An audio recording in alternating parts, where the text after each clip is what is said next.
We're officially live on YouTube for the Tuesday edition of the Not Your Average Investor Show. Today, we are doing the Hurricane Idalia update for real estate investors.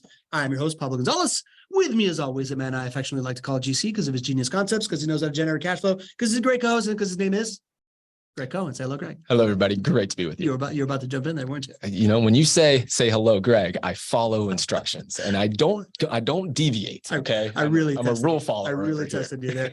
And as always, our phenomenal community manager handling any concerns you may have in the chat, connecting the dots for you. We call her MTM because she brings us the moments that matter. And because her name is Madison the Magnificent. Say hello, Madison. Hi, everyone.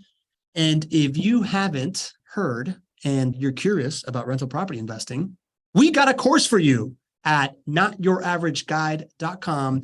GC and I put together a slightly under 2-hour course that will give you everything you need to know to get really good at being a passive rental property investor. The questions that you ask your providers, the possible pitfalls that may kill your cash flow on day one. And as the property continues, you're going to be the most educated investor in the room if you take this course at notyouraverage.com. Anything you want to add in there, GC? I think you nailed it, brother. Wow, man, that's neat for me. And the beauty is, if you take the course, then you're just like really familiar with what's going on. You get to just settle in here and be part of what you see. The favorite tradition. The roll call. The roll call, baby. We got the MVP checking in first. Lee Bishop, We got course. Christopher Lee from Fernandina Beach. Good to have you, Chris Lee. We got the early bird in the house. Mr. Dean Curry, who I was chatting with yesterday. Oh, were you? Yeah, Oh. I had the esteemed pleasure of chatting with Dean and it's wonderful way. Jacksonville to Columbus connection. All right, we got the leadoff hitter. Drew Barnhill.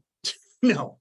Oh my goodness. No, I'm the sorry. leadoff hitter. You know what? You're cheating. That's It's because the you're problem. cheating. When I start reading, then I get screwed up. I am so sorry, John Henning. Clearly, you're the leadoff hitter here. Clearly. I will not read anymore. Followed by the ring.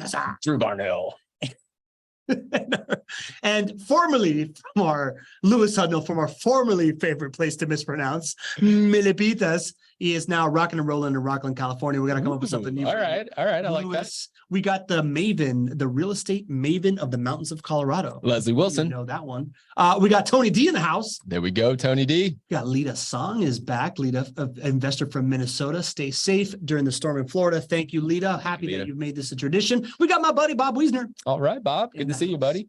Greetings, fellow investors and storm chasers. We got Leo Farragana. Dun, dun, dun, dun, Farragana. dun, dun, dun, dun. We got the mother of the flywheels. Miss Tara Klein. Miss Tara Klein in the house. That was a test. We got Mike McLeod Oh, from Mike. Pennsylvania. Is that a old buddy? Long time client. Just a wonderful family. Great to see you, Mike. Teammate Layla. Layla Powell Layla in the Powell house. in the JWB house. strong. We got Leonard Clay. Hello from Texas. Good to have you, All Leonard. Is that a new right. name? I think that's a new name. Welcome to the party. Yeah, good to have Welcome you. to the party, Leonard. Thank you for being here. We got the legend of Virginia, Roger Voicenitz. Roger, great to see you, buddy. Yeah, buddy. Good to Thanks have for you, being Roger. here. We got our favorite name to pronounce, Aaron O'Neill. Into the lights. Good to have you, Aaron. We got our regulars, the second family of the Not Your Average Investor Show, Gary and Rosalind Riley from Marietta, California. We regard you. We got Beth Whitney from New York. Beth, new name. New name. All Good. right. Happy Welcome to to the make party. this Let us know how you found us too, Yeah. if you're a new name. Let us know. We got Big Papa in the house. We love it when he calls it Big Papa. Bob's, love you, man. Thanks for being here. Greg's dad. We got the first family. Ken and Carolyn Milleen, patriarch and matriarch of the first family of the Not Your Average Investor Show. We salute you. Oh man, Greg, you're I almost messed that one up. We got our favorite fee-based fiduciary financial advisor friend, Kelly Barenbaum. Kelly Barenbaum. I got all the F's. There you go. Who else we got in the house? We got Javier Yepes from Chicago. Oh, New name. fantastic. Look at all these new names that are here. Names. I Thank love you this. guys for being here. Let us know how you found it. Solomon Akanki from Minnesota, another new name. All Welcome to the show. right. All right. The message is spreading. Thank you People are guys. Curious about the hurricane. All right, we got KJ in the house. KJ. I KJ, mean, that's like- there's no other than KJ. Cassandra Knatz has been on our team for forever. Right along, Raj is back. Right along, Raj is back. Raj. No. Raj, good to have you. Jeff Bolton is back from Oakland. Oh, from Oakland today, Jeff Bolton. All right. Good Just to have you. traveling around. Beth, all right, cool. Beth Whitney have 6 rental properties with JWB since 2019. Beth, Fantastic. B. Harris from Maryland, good Oh, to have you. B. Robin Harris. Schofield Let from me just say, B. Harris and her family hold a special heart for us here at JWB too. It's great to see you, B. Good to have you, B. Robin Schofield from New Hampshire, and the fairy godmother, Jen Filson, Connie Stamos from Altadena, California, 2 houses with JWB. All right, we got a bunch of fellow investors in the house. Let's kick this off, GC. Hurricanes. It is part of living in Florida. We as residents of Florida have a unique relationship with them, right? Like it's like around this time of year, we get highlighted on the news for things other than Florida man. But for a real estate investor that invests here in Jacksonville, it is a common topic that comes up. So right now we've got Hurricane, how do you pronounce it? Idalia? Idalia, like Italia, but with a D, right? Yes. We got Hurricane Idalia is in the Gulf Coast right now, heating up in those warm waters, threatening the west coast of Florida, which has us under a tropical storm watch right now. I believe we're under a tropical storm warning. Tropical storm warning. There we go. That's what I said originally. We are not weathermen. Let's just put that out there. We're not here to provide the weather. We're going to just talk about what happens as a rental property investor. Yeah. And GC, just tell me right now, when JWB headquarters gets pinged of a hurricane warning, tropical storm warning, anything like that, what starts to happen right now?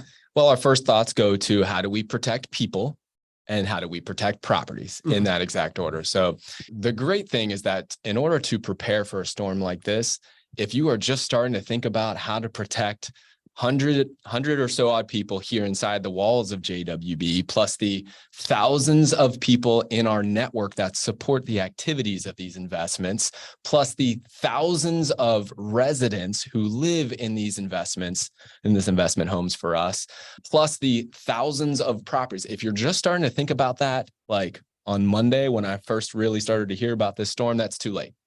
That's too late. And that's not to say that people will be harmed, but that's to say that you are not going to fully protect people and protect properties. And that's why working with a vertically integrated provider who has been doing this for a long, long time, it's moments of distress like this is where that value of that team and that provider really show up. So a long time ago, JWB started to prepare for situations like this. So right before the show, Pablo said, "Hey, Greg, what's it like in the office right now?" Right? Pablo hasn't seen me, running around the office, going to meetings so far today. He's like, "Well, what's it like in the office?" My first response is there's heightened awareness to make sure that we are protecting people and property, but it is not like a full-fledged like what is going on inside JWB. We have emergency response protocols that have been put in place years and years and years in advance.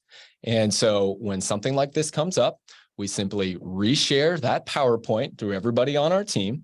Everybody on the team in their different department has their initial responsibilities to make sure that people are protected and properties are protected.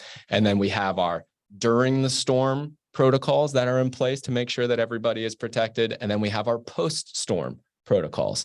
And that can be everything from making sure that the contractors are made aware of making sure that certain properties are protected and that loose items are not, around on job sites and things like that. And it comes down to responsibilities that I have as a member of the sales and marketing team. And depending on the severity of the storm, I will be on the phones working with our residents if there's an overflow of calls, just like everybody on our team has responsibilities in different departments and in different places. So the main thing here is right now, there's heightened awareness. We are taking this seriously because that's our responsibility to you. But at the same time, it's very organized. We know exactly what we need to do. This is not our first rodeo. And we feel very confident that we're going to be able to protect people and properties and make sure that not just that the wonderful people here at JWB and the wonderful residents that we serve and the thousands of folks that support our investments and our contractors and our network are safe, but that your investments are safe. We should also talk about the numbers of how we prepare for things like this in your investment property. We can talk about some of those financial elements as well. I know it's secondary in nature, but overall, with that being said, we're ready to serve. We're ready to show why we are that team that supports you in great times and in times of distress. And we're prepared and we're ready to go.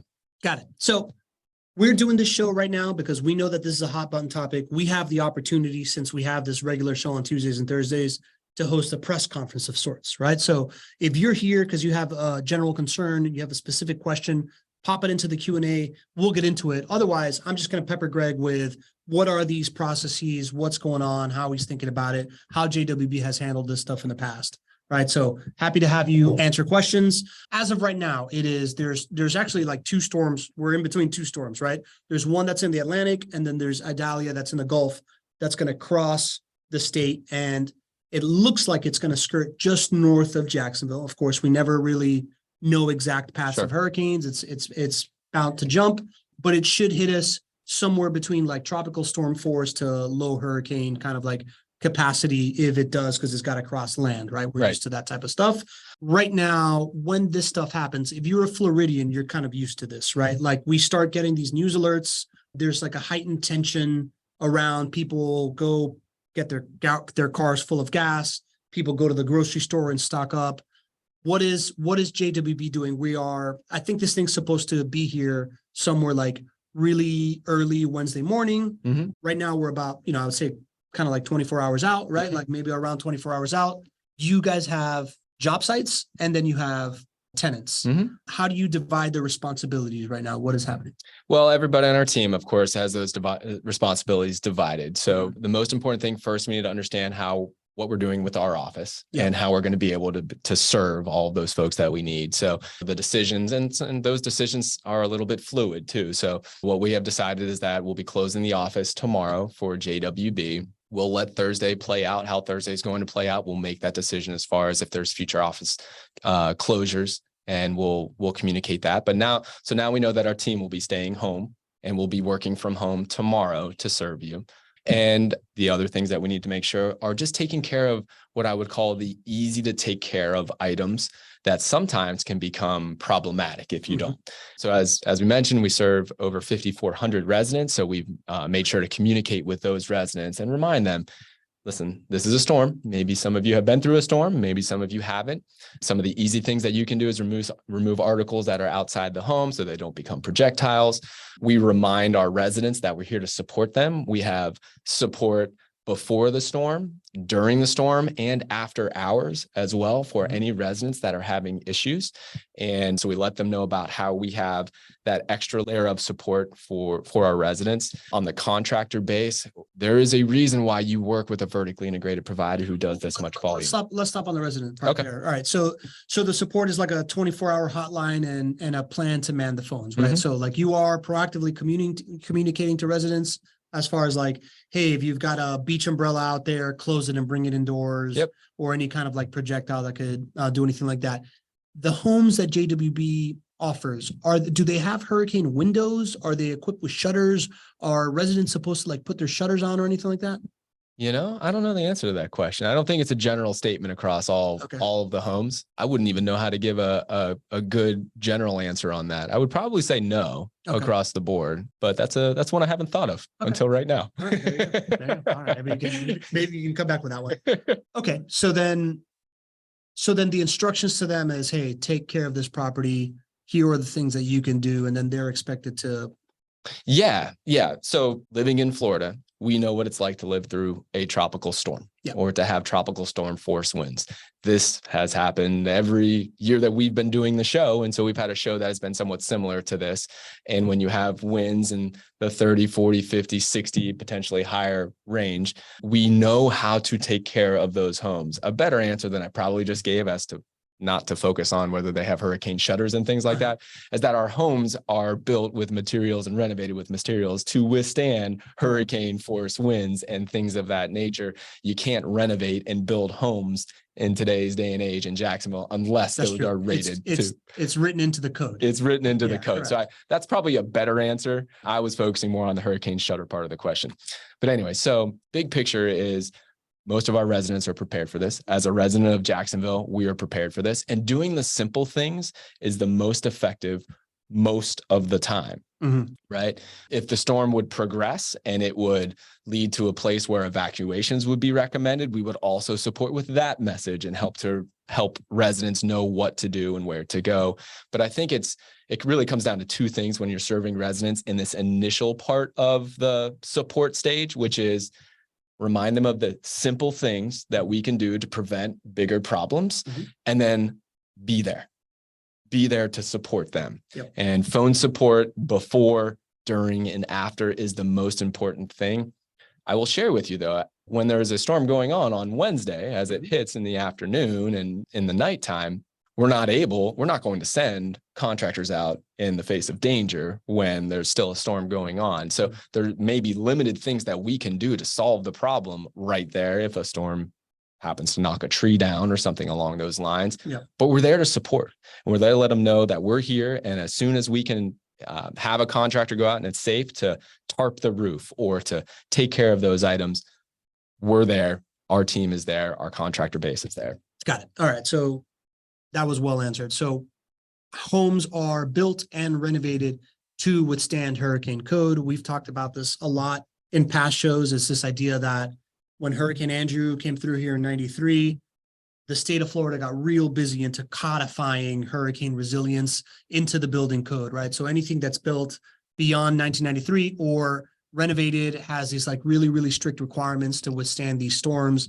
Therefore, you're probably just like shutters. That's a thing of the past, right? Because everything that you guys have renovated and whatever. Thank you for explaining that poor response by me. There you go. So that is essentially like hurricane force windows and these extra brackets and stuff like that in the roofs that stop it from blowing away. So that's already like built and resilient. So the rest is just kind of like best practices that we're used to. Madison said in the chat, you have an email that you sent out that's got the best practices and different examples of what residents need to do. So they feel supported, whether they're from here or not, or they're paying attention to the news or not. They're getting an email from the landlord saying, hey, this is what's happening. This is what we do. This is what we recommend because we do this in 5,800 properties. Absolutely. And I should also talk about the ways to prevent tree issues or to do it well in advance. And so we do this at the renovation stage or the new build stage. We will cut back trees or even remove trees that may become problems, knowing that storms will happen in the future. So that has already been done for investment properties that clients are buying, that residents are living in.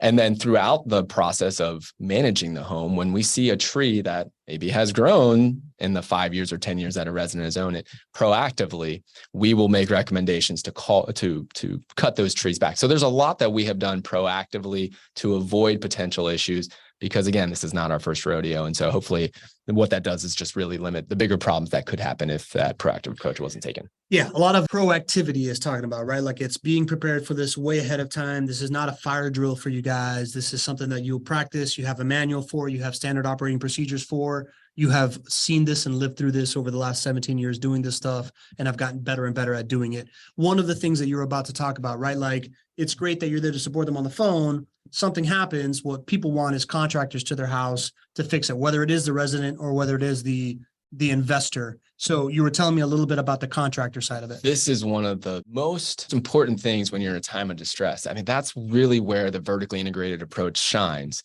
And one of the most clear examples of that is if there is a storm, how quickly can you get to solve the problem? When every contractor and their mother out there is in demand at that moment, who is not just picking up your phone call, but who is taking and putting you as a first priority? Yeah. And so, guys, we build about 400 homes a year.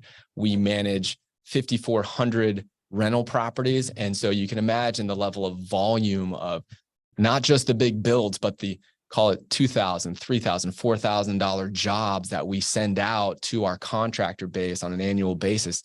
That really matters. And that volume really matters because it's not you, just one investor from California, calling and asking if this contractor can get out there and tarp your roof. It's JWB and the tens of millions of dollars of business that we bring to our contractor base saying, hey guys, JWB clients are number one in times like this.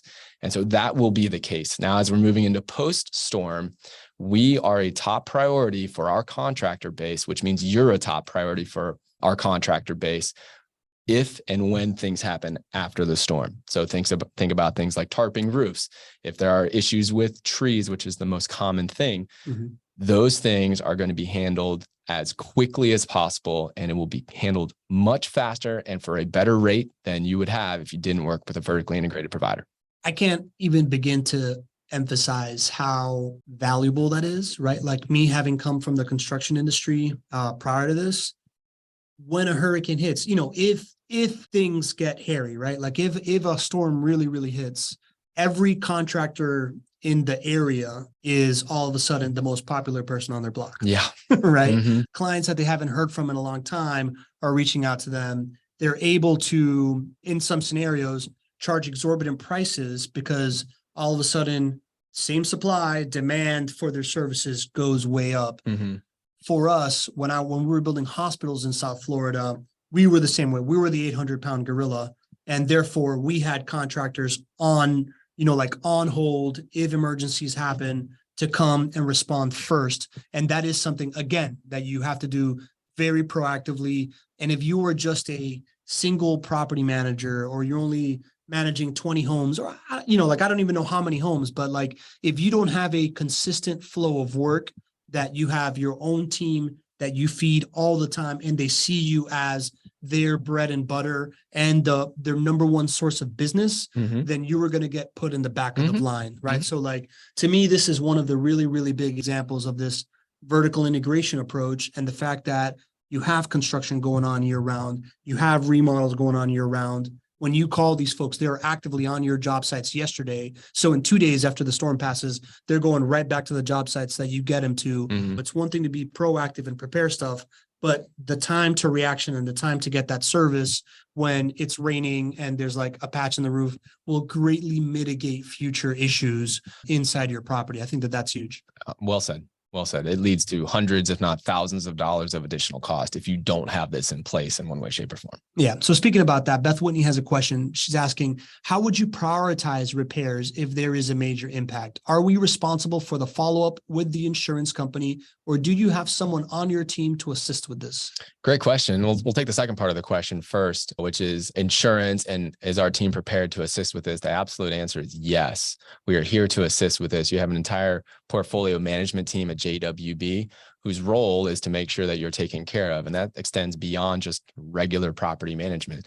We have great alignment with the insurance providers that we've recommended to you. The one that most of you work with is the Ritchie Insurance Group. And so I've been texting with Whitney yesterday and today, and my whole team has been talking with their team as well. And so we're able to assist and work in conjunction with all of our insurance providers, like Whitney's team there.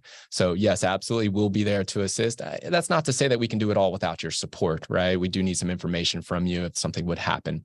But if something would happen with your property, what would happen is my team would be reaching out to you, and we would be letting you know, and we would have a solution in place, or at least have the parts of the solution we would be working towards in place. So something happens, my team's going to let you know. If insurance is necessary, then we're going to work with the insurance providers, and we're going to solve the problem for you. How would we prioritize repairs if there's a major impact? Well, we're going to prioritize people and then property. So if there is something that is creating a health concern, if the magnitude of that repair is higher, then those are going to be the repairs that are serviced first. But I do want to let you know that we have resources in place to make sure that we are taking care of these items in a very short order. So I don't want you to feel like if you have a very small repair, it's not going to be seen for a very long time. I think the question is more of, if it was a major hurricane and there were major problems, what would we prioritize first? It would be those that would be the biggest repairs that we would need to go to first. So with that being said, we're prepared for almost anything. Yeah. We'll focus on the biggest items first. Yeah, there you go. Ken Moline, patriarch of the first family, asks, do you typically recommend that residents place sandbags across garage door openings? I don't know if we do recommend that, and not for a storm like this, right? We're expecting tropical storm winds, which that I don't want to minimize that. This is something we're taking seriously, but tropical storm force winds typically do not lead to flooding in large scale. And most of our homes are not in flood areas. So I haven't asked this question to our property management team. I may be speaking out of turn, but I don't believe that we'd be recommending sandbags across our garage door openings. And I can tell you in my own home, I'm not doing it. Probably not. Okay. So that is the contractor prep. JWB is closing on Wednesday, but people are working from home. And you've got a whole team manning the phones to provide support to residents and to investors if they have any questions or anything like that going on. What can people expect on Thursday? Is everybody getting a phone call telling them that the houses are okay? Is it no news is good news? What happens on Thursday after the storm? Great question. So as a client of JWB, no news is good news right now. In line with the question that we just received, the way that we're prioritizing this is making sure that we're protecting people and property and making sure that we're managing the investments that might be having an issue at the moment. So we're not going to divert our resources right now on the team just to call you and tell you that everything's okay. Hopefully you guys can understand that, because we would rather have all of our resources focused on any potential issues that are there at that moment. So for you as a client, as you start to go through the storm and Wednesday happens and you may see pictures and images and hear stories from the news and whatnot, just know that no news coming from JWB is good news for the first few days, right? Over time, our standard level of service where we would be calling you and reaching out and seeing how you're doing, over time, that's going to become more normal. Now, if there is an issue with your home, we're going to call you. We're going to let you know, and we're going to have solutions in place. And again, work with the provider's insurance team or contractors to solve the problem for you. So no news is good news. If you get a call from us, that would be because there's an issue, and then we're going to solve that for you quickly. And it would be a call, GC, or is it like an email, or they're reaching out to you? Well, we communicate by email as well, just to give kind of a status update. So as a client at JWB, you should have received an email, I believe this morning, which reinforced some of the things that I've been talking about here, and not in as much detail. But so emails, communication will continue to happen. We do that more as kind of like general status updates. So I would imagine you'll still continue to receive those, but phone calls would be really for those clients that are having issues right now. And, so don't expect a phone call if you don't have an issue. Based on past experience, what is it? I guess when's the last time that you had to deal with any kind of like hurricane disturbance that you felt did Irma cause any kind of damage to investor properties? I feel like it really hasn't happened since I've been here. I mean, disturbance, would you mean like real, like noticeable damage? There's some claims and stuff like that. Yeah, I remember, and this was interesting. I remember the last year, I reported on the number of calls that we had like right after the hurricane, and it was really low. It was really low. So I look forward to doing that again this time as we start to come in. We track work orders that we have. We know what our average level of work orders is. And so I'll look forward to sharing that data with you to give really just kind of objective information as to how severe the storm may be. But to answer your question, over the last few years, there's been a lot of preparation, healthy preparation that has gone into this, and a lot of service and a lot of making sure that we're doing the right things to be attentive to the issue. And luckily, the damage to the storm has been a lot less than anticipated in recent years, and we hope that continues here. Yeah. So even in Irma, when you saw all those like that flooding and stuff like that, that didn't really affect JWB homes? Man, that was all over the news. That was huge. And we got so many folks reaching out and concerned, oh, is Jacksonville underwater right now? But no, it didn't affect our homes. Our homes weren't, generally aren't along the river there anyways. And so it did paint a picture that somehow Jacksonville was just flooding from the ocean, flooding from the river downtown. But no, if you talk to anybody who actually lives in Jacksonville, that was not what it was really like. It was in it was in certain streets of Jacksonville that happened, but certainly not region wide. Got it. Okay. So you want to talk about where most investor properties are in relation to, let's say, storm surge, in relation to like a river flooding, stuff like that? Yeah. Most of our properties are not in flood zones. A flood zone would be where your highest risk of flood would be. And your properties are not generally surrounded in neighborhoods, but with the last name Beach. It's not Jacksonville Beach or Neptune Beach or Atlantic Beach. These are Ponte Vedra Beach. These are beaches in Jacksonville. And the reason that we put you in workforce housing is because we want to make sure that your home prices and your home rents have the appropriate ratio.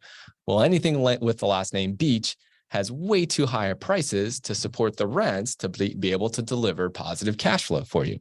So a healthy byproduct of that is that most of you are not going to be in flood zones as well. Your homes, for the most part, are in neighborhoods that were built out 30, 40, 50 years ago in established neighborhoods that are inland, usually 20 miles or 30 miles from the beach or from a significant water source. Yeah, got it. So that provides its own resilience as well, right? And I will say, if you do happen to be in a flood zone, listen, we manage over 5,400 homes. So there are some clients that are in flood zones. If that's the case, that's not necessarily a bad thing, because in every investment, if it is in a flood zone, we would have secured flood insurance as a part of your investment. And so you would be protected against flood as well. I don't want to give the impression that if you're in a flood zone that you're not protected. You're actually even more protected with insurance because you would have flood insurance as a part of the investment. Got it. Drew Barnhill actually put something interesting here. He's saying, and Drew is like the master of research. I have not verified this, but he says, Jacksonville is not in a bad hurricane zone. According to the NOAA data, same risk as New Jersey for hurricane property damage. And that's based on 100 years of data. That's really interesting. I've never, so I know what Drew was talking about here as far as our risk of hurricanes is and damage from that is a lot lower than the perception, a lot lower than other parts of Florida. But I didn't relate it to another state that many people would assume has a very low risk. Yeah. I think that's really interesting. We haven't had, and I'm going to say this, and I'm going to knock on wood, and I hope that works here, but we have never had a direct hit from a major hurricane. Jacksonville. Yeah. Jacksonville is in a funny position in Florida, in this like little nook underneath South Carolina and at the top of Florida. So it doesn't have, for a hurricane to hit here, it has to deal with a lot of these like different trade winds and pervading winds that kind of like push it offshore. Yeah. So it's, most of the hurricanes come up the Caribbean and, either go out into the Atlantic or they come into the Gulf and then they come back like this one is. And when they cross land, they weaken anyway. So it's a nice benefit for being here and where we are. Leo is asking, how severe or strong prediction is this storm hurricane when it hits Jacksonville? It looks like a tropical storm force winds, which is like winds in the 70-mile-an-hour range. I think a hurricane starts at 74, if I remember correctly. Right? So like low 70 is kind of like what we're thinking. I think maybe even a little bit lower than that. Tropical storm-ish. I think tropical storm starts, and somebody can Google this again. We're doing our best here. I'm certainly not weathermen, but I think it's somewhere around like 35 or 40. Oh, okay. There we go. 74 is hurricane. Yeah. And 39, I think, is tropical storm. 39 to 73 is tropical storm. 39 to 73. Yeah. So somewhere around there is what we're sort of expecting. And the wind should start to arrive in the morning of Wednesday, so tomorrow, and the brunt of the storm should really start to hit kind of late afternoon and into the nighttime tomorrow. Yep. And it's a fast moving storm, which is great.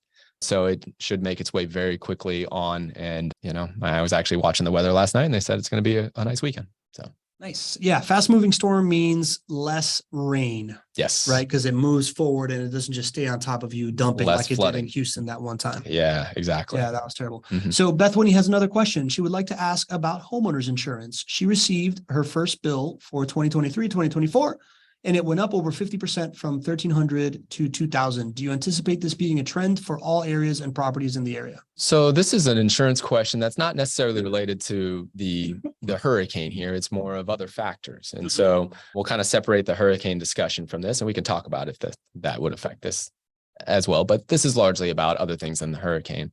Hurricane premiums have gone up in recent years. And that's largely because in the state of Florida, there's about 10 times the number of lawsuits for insurance companies when it comes to properties as other states, other comparable states. And so there were some, loopholes that were getting taken advantage of, and there were a lot of lawsuits. And that has been the cause of why a lot of insurance carriers have actually pulled out of the state of Florida over the last couple of years. That's the bad news. The good news is that the state legislature stepped in, closed up a lot of those opportunities for lawsuits that were really creating challenges for everybody. And because of that, the road is much clearer and brighter when it comes to insurance over the coming years than where we have been the last few years. But where we stand right now is Beth's question and her experience is very normal. Insurance costs have gone up in recent years. So the fact that it went from $1,300 to $2,000 for the annual premium is not surprising. Do I expect that to happen in future years? No, we're looking for stability in the insurance market. That's the first thing that we expect. We believe that the age of significant cost increases is coming to an end. Now, if you haven't re-upped your insurance in a little bit of time, it may be a shock to you that your cost has gone up. But what that means is that if you just re-upped your insurance recently, and then you go and shop and see what your insurance would be today, the expectation is that you're not going to see a huge, significant increase. So starting to stabilize, that's the goal. As you start to see things become more profitable for insurance companies overall, and you have more insurance companies come back into the state, which is what we expect to see in future years, we do hope that insurance premiums will come down again because they rose a lot more than they should have. Yep. So to answer your question succinctly, we would expect normalization of insurance premiums in the near future. And then in the long run, over the coming years, we would expect insurance costs to actually go down from where they are today. Got it. There you go. Good question. Great answer, GC. So GC, if we don't have any more questions here, as an investor, what is my protocol right now? Like if I'm worried or if I hear something or anything like that, what do I do as an investor? Well, I think the first thing is to take a deep breath and know that you're prepared for this. You have been prepared because you've invested under the expertise of a team that has done this thousands and thousands and thousands of times. So, I'm right with you. I own over 300 rental properties. And these are in the same neighborhoods that your rental properties are. And I can tell you that I'm not losing sleep over my rental properties. And the reason is because I have a great team to support me, right? JWB. And I have great insurance in place. And insurance is in place to make sure that if catastrophes happen, that your investment is protected. And so all of your policies have hurricane protection. It's really under what's called wind protection for your insurance policies. There's a deductible that's in place, but you're protected against a catastrophe, and that's on purpose. It's so that you can have peace of mind in situations like this. So, what to do right now is to take a deep breath and know that your team is here to support. We are prepared. We are attentive. Our residents are prepared, our contractors are prepared, and we simply get to take care of property the best way that we can with the best resources. And if this turns out to be a major, major storm, or if you happen to be one of the few people that would have a major loss for your property, know that your investment's protected. You're going to wind up okay financially. So hopefully it takes I know everybody's concerned about people first, and I know that's where everybody's heart is. By all intents, or by all estimations, this is going to be a tropical storm so far. We endure tropical storms every year, right? That is not new to us. So it doesn't seem like this is going to be the big one. So we feel good about that. And as we move to the financial part of this, know that you're protected. Know that you're protected, even if something unexpected, a catastrophe would happen. You invested well. You prepared for this, and you're going to be fine. Who do they call their property, their portfolio manager? Do they shoot an email? I guess you were talking about more logistically. Who do you call? No. I wanted you to give me that answer. I wanted you to come off all like calm and protective and calm Gregg. But yes, procedurally. Call us. If you have a question, you can call us or email us, right? Yeah. What I will say though is, and I hope that this lands okay, is that we're going to be focusing on our efforts on residents right now. Our efforts are focused on residents because our residents and our team here is who is living through this. So if you have a question about your investment, hopefully you're okay with us, getting back to you a little bit later if we look and we know that this is not a pressing issue as far as taking care of people or property for your investment. But never hesitate. We are here to provide premium service for you in all times. So if you have a question, that's why we're here. Shoot us an email. Give us a call. Our entire team is ready and excited to perform for you. Awesome. Peggy Garnett says, I probably missed this in the beginning, but is it the responsibility of the tenant to report damage? Is it the responsibility of the tenant to report damage? Yeah.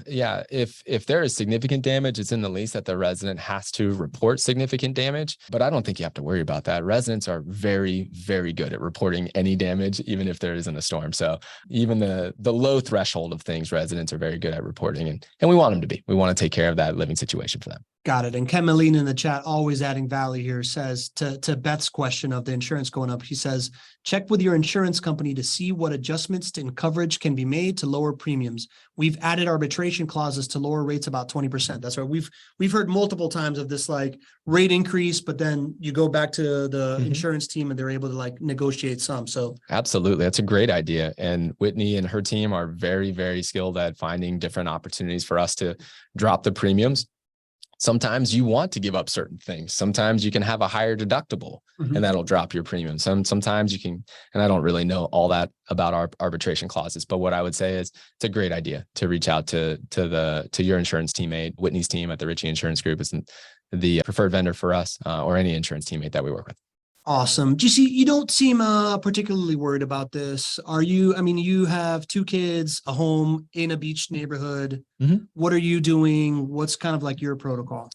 The biggest thing is just thinking about how we're taking care of the kids, what they're going to be at, now that they're going to be out of school. So, those are just typical mom and dad things that I'm thinking about right now. I feel really good about our team's support and making sure that we're taking care of those resident relationships. Feel really supported by our wonderful contractor network, our wonderful insurance team, really everybody, the title and attorneys that support us that have to rearrange their plans so that closing can be pushed up. And,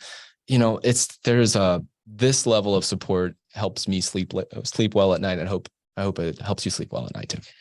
Awesome. Anonymous attendee says, is agreeing for arbitration agreement a good option to select as an investor? Are we talking about the same thing here? That's out of my purview. I would really recommend you talk to an insurance professional and talk through the pros and cons there. But I think you should ask the question. Got it. And then Denny Davis says, gents, we need some levity. Pablo, I was watching past NYAIS episodes via podcast last week. Love that you listen to the podcast, Denny. Appreciate that. Leave us a review if you don't mind. And I get a chuckle out of your NYAIS rap intro. Might we see a version 2 of the NYAIS introductory rap song in the near future? You're the best. Did you plant that? Did you get Denny? Did you talk to him offline and ask him to put that in there? I have not been. Have you guys listened to Pablo's rap skills before? I mean, if you haven't listened to just a mix between just a genius rapper and real estate investor, you guys are missing out. It's the beginning of the podcast intro. It was pretty awesome. When you came to me, you're like, hey man, I'm going to do this rap for my podcast or for our podcast. Yeah. I was like, this is going to be awesome. Go for it. I had no clue what it was going to be. And it's been the intro now for probably a year. Or more than a year. 2 years? For like 2 years. Yeah. Yeah. A lot of folks have heard your rap. We got a lot of love for that thing. Yeah. We might have to do it again. We may have to do another one. Maybe we'll do a live one of these days at a meetup. Maybe I'll pick up the mic at a meetup and drop a couple bars. Let's put some like bet on this. If we can have, I think, so Pablo has a bet with me that if we have 500 folks attend live, then I'm going to do what? You're going to do the ghost whip dance, like cause it's Friday. that guy that does the dance while the car moves. Mufasa, I think it's his name. Something like that. Yeah. Okay. I didn't remember what I agreed to. So if we can get to 500 folks, then I'm going to do some crazy dance that Pablo or you want me to do. What would it take to get you to rap? Very little, right? We have 77 right now. It was like 78. You'd be like, all right, I'm in. All right. Well, when are you going to rap for everybody? We'll see. Well, I thought it was very little, but now I feel like I have to work for it. This is turning into a terrible segment, GC. Jen fills and asks, when is our next meetup? Do we have dates yet? What are you thinking on the next meetup, GC? We do need to set that date. Early next year. And Jen asked last time, and I was like, we need to set that date, and we didn't set the date. So we need to set the date. Yeah, we need to. It's going to be February, March timeframe. We'll figure that out probably about by end of Q3. We'll probably have that. Yeah, we will. Cool. All right. So Thursday, we fully expect to be back in studio doing a portfolio of the week. Right? We're going to go over an investment portfolio, a particular strategy of somebody that's applied it here in JWB that the team has built out for them. So we hope to see you then. We'll also be able to handle any follow-up questions from the storm, anything like that. 100%. As you know, your team is here taking care of you. They've put all the work ahead of time in order for this to be a truly passive experience, including during a hurricane or during a tropical storm. This is what professional property management in Florida does. And JWB does it really, really well. So if you need any help, reach out to your portfolio manager, just call JWB, shoot an email, you'll get responded to immediately. And I think we're going to be good, right? I hope so. I appreciate all of you tuning in. It's wonderful to see you taking that step to make sure you understand how your investment is performing, the team behind it. But we feel really good on this end and, excited to show the value of a vertically integrated provider for you all. Yeah. So, stay dry, stay out of harm's way. And more than anything, what you see, don't be average.